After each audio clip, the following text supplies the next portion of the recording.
Deuce, I get asked this a lot, and so I'll throw it to you. I only got one answer for him, and I always tell him it's going to be a lot of Alvin Kamara running and catching. But what is this Saints offense going to look like Sunday against the Cardinals? Yeah, I think it'll be a lot of Alvin running and catching, but I do feel like that they have some other weapons. I mean, the question is, can you get Alvin in space, and can you get those other weapons in space? And so the opportunities will be there. But, you know, the one thing that you see when you go back and look at the film from this preseason, this team can be explosive. My question for this team is, can you go 10-plus plays and be able to punch it into the end zone?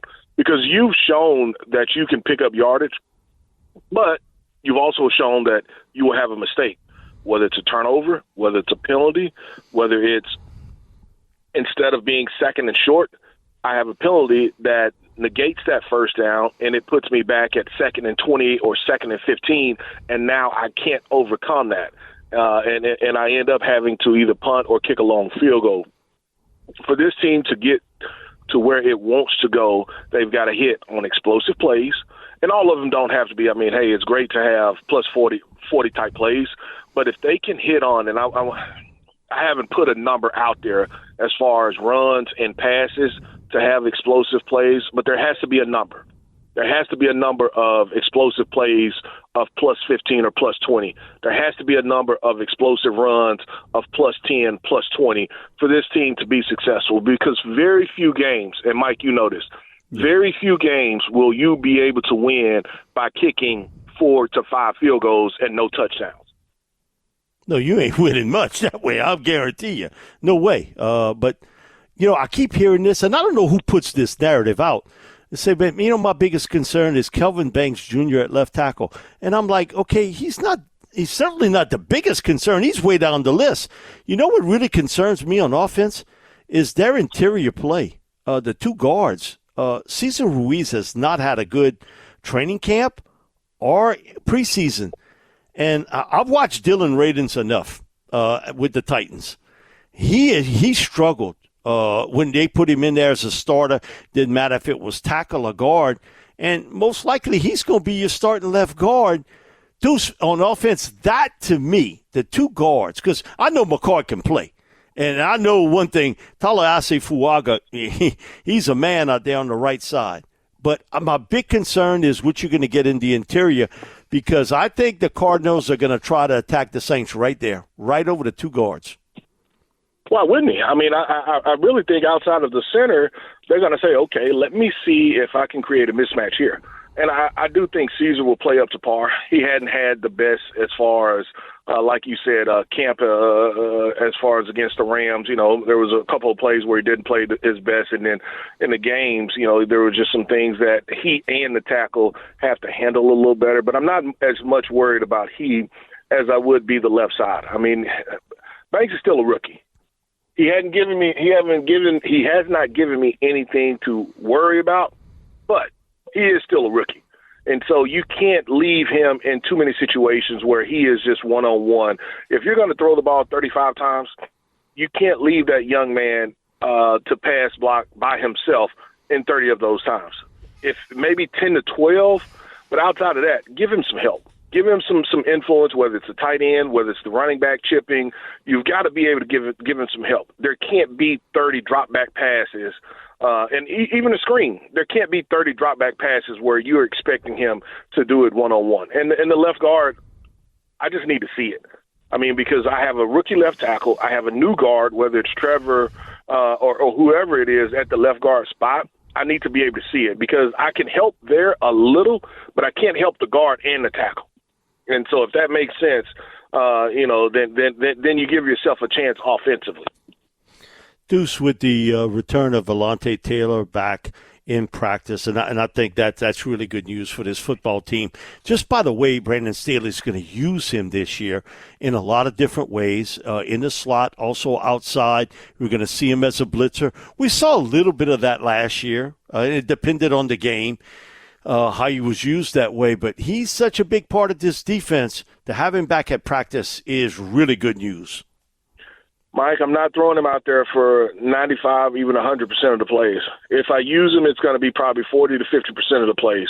It's just, we've seen it too many times where you throw a guy out there immediately, missed all the camp, missed 3 or 4 weeks, and now you expect him to play up to par. It just doesn't happen like that. I'm going to use him. He's a big part of what they want to do, but I'm probably going to give him 50% of the work and let him build up into, where he needs to be, not only from a Miller aspect, but just from reps. I understand. I know you're a veteran and you're a really, really good player for us. But at the end of the day, I'm not throwing him out there 100% of the plays. Deuce, we're going to see a new safety combination. Your thoughts on what you've seen and what you expect with Julian Blackmon, who last year, man, I give it to him. He's a tough guy. If I'm advising him, he started 16 games last year with a torn labrum. He didn't tackle well. He played the pass pretty well. But, man, I talked to Rick Venturi, who does the games for the Colts, and he was like, Mike, every game it was an adventure because he really had no strength on that labrum, with the shoulder at all. And then Justin Reed. But you've seen Blackmon in practice. I know Bobby's told me this too. Mike, he don't show no ill effects from the labrum surgery. He looks good. That safety combination with Reed and Blackmon could be a really nice addition to this football team in 2025. No, I agree with you. I think, if you can get some turnovers from that back end group, and whether it's 7 total, 8 total interceptions, fumble recoveries, then I think you've done really well with the safety room. I mean, they've done a nice job of being able to, whether it's catch it off of ricochets or just be in the right position to be able to come up with interceptions. They've done a nice job. You're going to have your hands full this week with the tight end, though. And that is one of the favorite weapons of Kyler Murray. And so I'm intrigued on what you're going to do, how you're going to play it. We know that you can do it with linebackers, but if I've got safeties that can cover, I'm going to be able to use it in that manner as well. The other part of it is, how will they truly use the safeties? Will it be, a kind of 4 across type look as far as cover 4, or will they try to rob the middle and go cover 1? In certain situations, I'm sure they will. But, you've got a lot of versatility with both of those guys being able to play the deep middle, and then obviously when you talk about playing quarters, they can both do it. But the biggest thing for me is, can you create turnovers? Can you create turnovers and come up with the ball? That's going to be critical for those safeties and really those corners as well. I was going to ask you, who would you line up? I think that'll change from play to play. But if you in watching film of what I saw last year toward the latter part of the season with Kyler Murray, almost as soon as he got the snap, Deuce, he was looking right at Trey McBride. His head swung right to that spot. And you know what? Even if you knew it was coming, he would get open. That to me is amazing, that Trey was able to kind of beat that, because if that's a giveaway to me, okay, the coaches see that too, but still, McBride was getting open. If he were playing in New York or Chicago or Los Angeles, man, he would be an all-world guy. But because he's in Arizona, a lot of people really haven't heard about him, and unless you're in fantasy football, and he put up all those numbers for you last year. Yeah, I think if he would be on a lot of covers. You talk about the different covers of magazines and national papers, not just like you talked about statewide type stuff. McBride would be the guy. I mean, but he's his favorite target, no doubt about that. And so I definitely think it'll change. If I'm the Saints, I'm going to always have somebody over the top for him. I'm going to put my corners in some tough situations. You're going to have to cover man to man, and Murray hadn't been really. I'm not going to say not wanting to throw the ball to the receivers, but it's been him and McBride who he's trusted. And so the biggest thing with me still with Murray, regardless of who's the coach, can his defense keep him in the pocket? Can they make him have to be a pocket passer and have to beat me with his arm? Not saying he's not going to hit some throws, because he's definitely going to hit some throws, but the majority of the time he makes his money outside of the pocket, being able to make the defense kind of have to react to him and do some different things of that nature. And so it'll be intriguing what rush approach they try to use to try to get to him as well, and be able to slow down some of those weapons. Deuce, I think a lot of times you don't realize he's not a real tall. I mean, he's really not the tall guy at all. But he's really a pocket passer. He likes to throw the football from the pocket, but I think he moves a little bit left, a little bit right for his vision, for the throwing lanes. He sees it better that way. And, okay, Drew did it at a level very few guys could do it. Steve Young was not a real tall guy either. But, man, when you got wheels like what Kyler Murray got, you can really cause a lot of havoc because of the fact on a 2nd and 7, he can get you 6 yards and create a 3rd and 1, or he gets you a first down because of his feet. He can get away from people really well, but he really is more built that he would love to stay in the pocket and throw it. But because of his lack of size, he moves a little bit so he can see the lanes to throw downfield to better.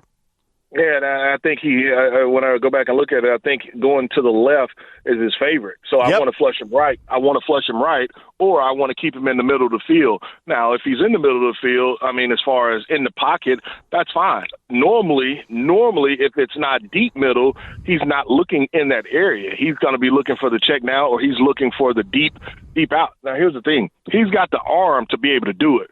But I think that you will have more opportunities if he is in the pocket to be able to take away some of the things that he likes to do. Because if he's in the pocket, he's not breaking down and they turn it into a scramble drill where now he's got you on skates because he can run it and he can still keep his eyes down the field. And just with the flick of a wrist, he can hit you. Man, he's got the prettiest pass. Man, he could. He's really got a nice. Just the way the ball comes off his hands, it's a real easy pass to catch. What's been the big difference this year you've seen in Kendre Miller?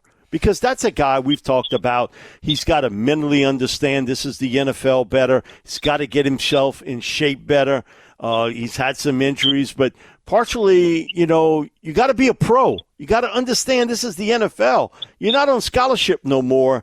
This is a great opportunity here in 2025 to be the first man off the bench when you got to give, your ace a little bit of breathing time.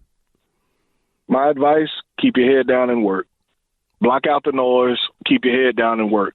You kind of know what it's like now and what I have to do to get my body ready, even though I may not feel like that I need to go to the sauna, even though I feel like I may not need to go to the chiropractor. Those are things that I need to do because the most important part for Kendre is being available on Sunday. So don't take it for granted because at this point, you know that, hey, I'm out to prove week in and week out that I can be available because playing the game I know I can do. It's just, can I make it for 17 games? And so keep your head down and work. I'm soaking in everything that they teach me. It's a new system for him, so he's having to learn nuances and do different things. So I want to go and play, but I just want to work, and I think that's the most important thing for him. When the Saints go to 3 wide receivers, we know if everybody's healthy, Rashid Shaheed, Chris Olave. Who's 3? Is it Brandon Cooks or is it Valet? Brandon Cooks. Okay. I think at this point right now, Valet will have packages, but if it's just regular 3 receivers, it's going to be Brandon Cooks. And that would make more sense. Valet's been here, about a week and a half, something in that range. Yeah. Call it 2 weeks, whatever it is. Yeah. Call it 2 weeks, but it's Brandon Cooks. Deuce, thanks so much for joining us this afternoon. Always enjoy having you on, buddy. Thank you. And listen, I'll talk to Bebe and get that honorary membership with the Bayou Boys. I surely appreciate it. Thank you so much.